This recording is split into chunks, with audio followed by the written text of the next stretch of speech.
Assalamualaikum warahmatullahi wabarakatuh. Bertemu lagi dengan channel CC Karulia nih. Bagaimana kabarnya hari ini Bapak Ibu? Semoga semuanya tetap diberikan kekuatan dan kesehatan supaya tetap bisa melalui rangkaian kegiatan PPG dengan sukses dan lancar.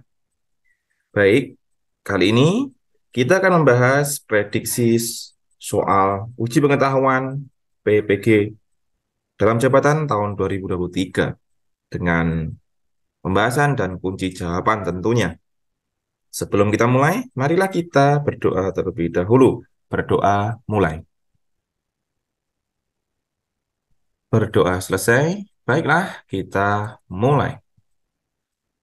Setiap kali di akhiri pembelajaran, seorang guru akan melakukan proses penilaian. Sebelum guru menyusun soal-soal untuk menilai hasil belajar siswa, manakah yang pertama kali harus dipelajari? A. Buku sumber yang digunakan.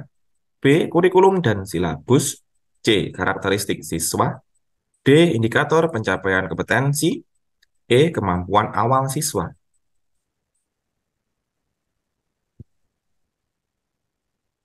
Sebelum seorang guru menyusun soal-soal untuk menilai hasil belajar siswa, yang pertama kali harus dipelajari adalah indikator pencapaian kompetensi. Indikator pencapaian kompetensi menggambarkan kriteria atau standar yang akan digunakan untuk menilai apakah siswa telah mencapai kompetensi yang diharapkan. Indikator ini mengacu pada pengetahuan, keterampilan, dan sikap yang harus dimiliki siswa setelah proses pembelajaran. Dengan memahami indikator pencapaian kompetensi, guru dapat merumuskan soal-soal evaluasi yang sesuai dengan tujuan pembelajaran dan memastikan bahwa penilaian dilakukan secara relevan dan objektif. Buku sumber yang digunakan, kurikulum dan silabus, karakteristik siswa, dan kemampuan awal siswa juga penting untuk dipertimbangkan dalam menyusun soal-soal evaluasi. Tapi, langkah awal yang paling penting adalah memahami indikator pencapaian kompetensi yang harus dinilai. Jawaban yang tepat adalah D, indikator pencapaian kompetensi.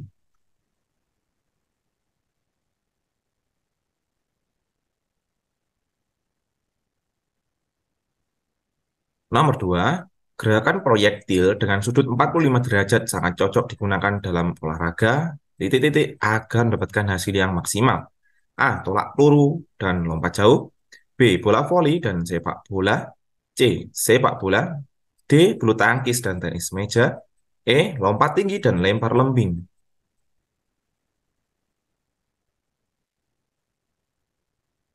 Gerak proyektil dengan sudut 45 derajat digunakan secara efektif dalam olahraga tolak peluru dan lompat jauh. Sudut 45 derajat menghasilkan kombinasi ideal antara jarak dan ketinggian dalam gerakan proyektil. Dalam tolak peluru, sudut 45 derajat memberikan kombinasi optimal untuk mencapai jarak terjauh.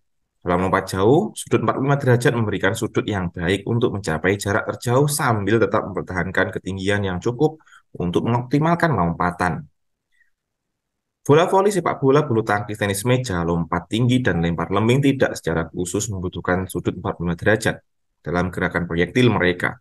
Meskipun sudut 45 derajat mungkin terjadi dalam beberapa situasi dalam olahraga, olahraga ini tidak dianggap sebagai sudut yang kritis atau secara khusus digunakan untuk mendapatkan hasil maksimal dalam konteks tersebut.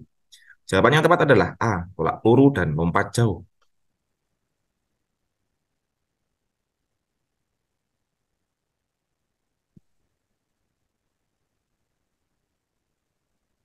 Nomor 3, pada konsep pembelajaran gerak, motor learning dikenal kategori gerak diskrit, serial, dan kontinum. Contoh gerak kontinum adalah A. Layup shoot pada permainan bola basket. B. Berlari dengan kecepatan yang teratur. C. Roll depan pada aktivitas senam. D. Jumping jack pada aktivitas ritmik. E. Semua benar.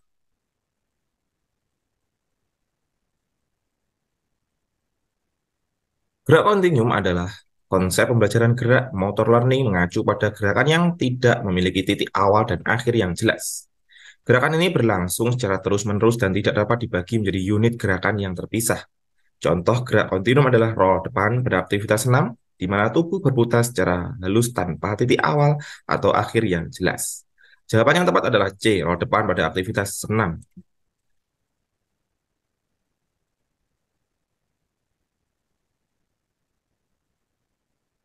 Nomor 4, pada tahapan ini berupa kegiatan implementasi atau penerapan perencanaan tindakan tidak kelas. Mohon maaf, perencanaan tindakan di kelas yang menjadi subjek penelitian. Pada kegiatan implementasi ini, guru peneliti harus taat pada perencanaan yang telah disusun. Yang perlu diingat dalam implementasi atau praktik penelitian ini berjalan seperti biasa pada saat melaksanakan pembelajaran sebelum penelitian. Tidak boleh dibuat-buat yang menyebabkan pembelajaran menjadi kaku. Pada tahap apakah ini? A. Pelaksanaan tindakan. B. Perencanaan tindakan. C. Observasi tindakan. D. Refleksi. E. Evaluasi tindakan.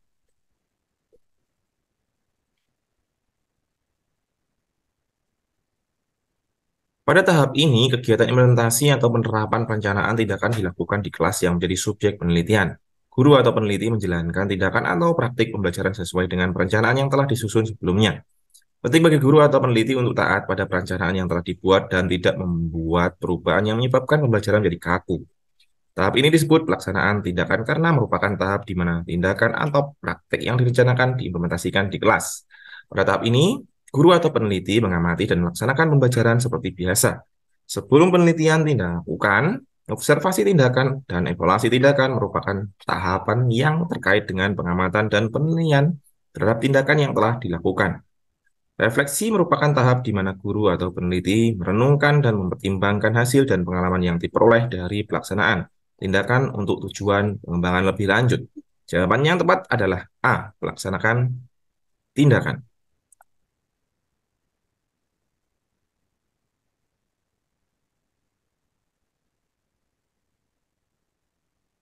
Nomor 5, pada tahap ini ada dua kegiatan yang diamati, yaitu kegiatan belajar siswa dan kegiatan pembelajaran. Pengamatan terhadap proses belajar siswa dapat dilakukan sendiri oleh guru, pelaksana, peneliti, sambil melaksanakan pembelajaran. Sedang pengamatan terhadap proses pembelajaran tentu tidak bisa dilakukan sendiri oleh guru pelaksana. Untuk itu, guru pelaksana, peneliti minta bantuan teman sejawat, kolaborator melakukan pengamatan. Dalam hal ini, kolaborator melakukan pengamatan berdasar pada instrumen yang telah disusun oleh peneliti. Pada tahap apakah ini? A. Observasi tindakan. B. Refleksi. C. Evaluasi tindakan. D. Perencanaan tindakan. E. Pelaksanaan tindakan.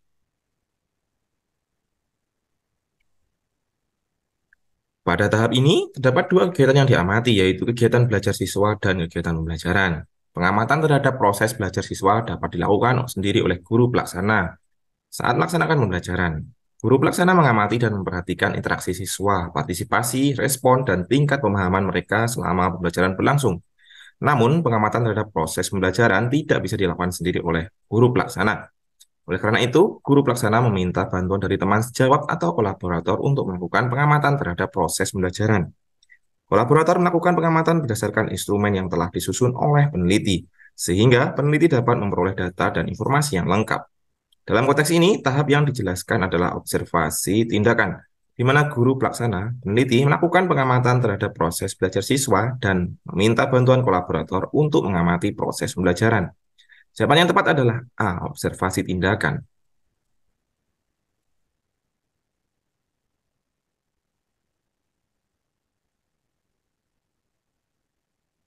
Baiklah, Bapak Ibu pejuang PPG, terima kasih. Semoga bermanfaat dan saya doakan untuk ujian pengetahuan PPG tahun 2023 sukses dan lancar. Amin.